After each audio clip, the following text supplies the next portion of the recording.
Hello guys, welcome back to my channel. In this video, we will talk about clustering and association rules.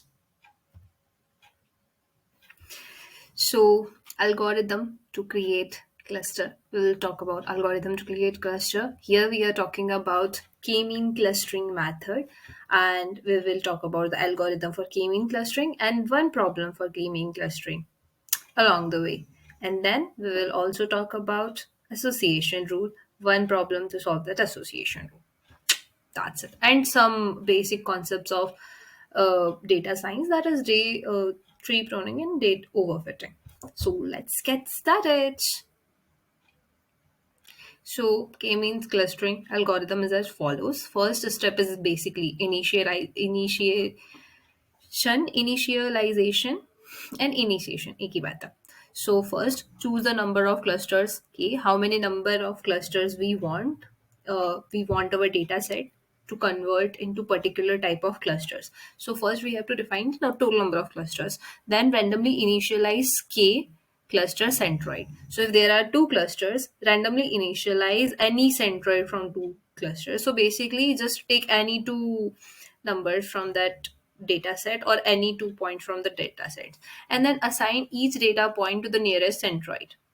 Okay, so we will find uh, which each data point is nearest to which one of the centroids, and if it is nearest to the first centroid, then it will be in that cluster, and if it is closest to the second centroid, then it will be in that cluster. So first initialization, second repeat until the convergence, that these following steps, that are update the centroids, recalculate the centroids as the mean of data points assigned to each cluster, then reassign the data points, which is assign each data point to a cluster whose centroid is closest. Already told you just now.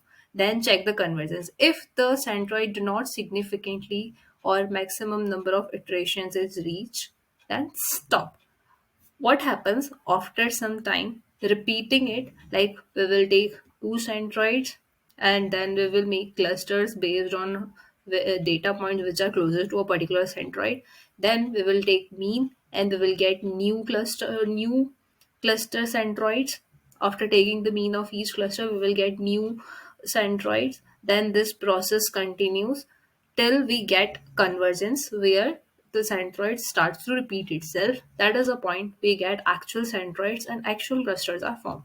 So yeah, repeat until the convergence these following steps, and obviously the output will be final cluster from formed by the data points assigned to each cluster. Simple as that. Here we will take one example where given data is 2, 4, 10, 12, 2, 20, 30, 11, and 25. Number of clusters we are here taking as 2.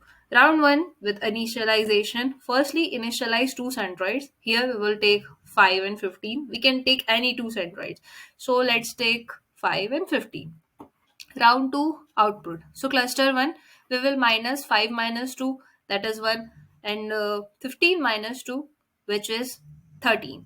So which one is closest? Obviously it is closest to C1. So in this way we will find out which one is closest to which of these centroids. Then we will form two cluster. Cluster 1 will be 2, 4, 10, 12, 2, and 11. Cluster 2 will be 20, 30, 25. Then it will be second round of iteration. We will update the centroids by taking the mean of first cluster and second cluster respectively.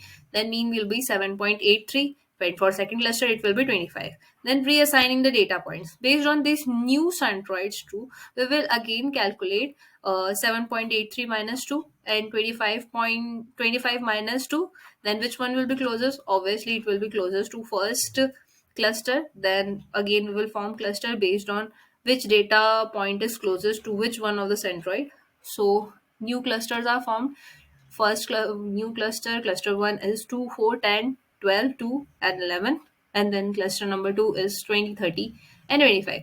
The centroid did not change significantly. So here, therefore, the algorithm stops. And even if you do it again, the centroid will start to repeat itself. So yeah, this is where our algorithm ends, and the final input will be two clusters, that is 2, 4, 10, 12, 2, and 7, and second cluster will be 20, 30, and 25. As simple as that. Thanks for watching. No, thanks for watching. we are obviously going to discuss about association rules. So, yes, after this video, we'll talk about association rules. So, stay tuned, guys. Thanks for watching.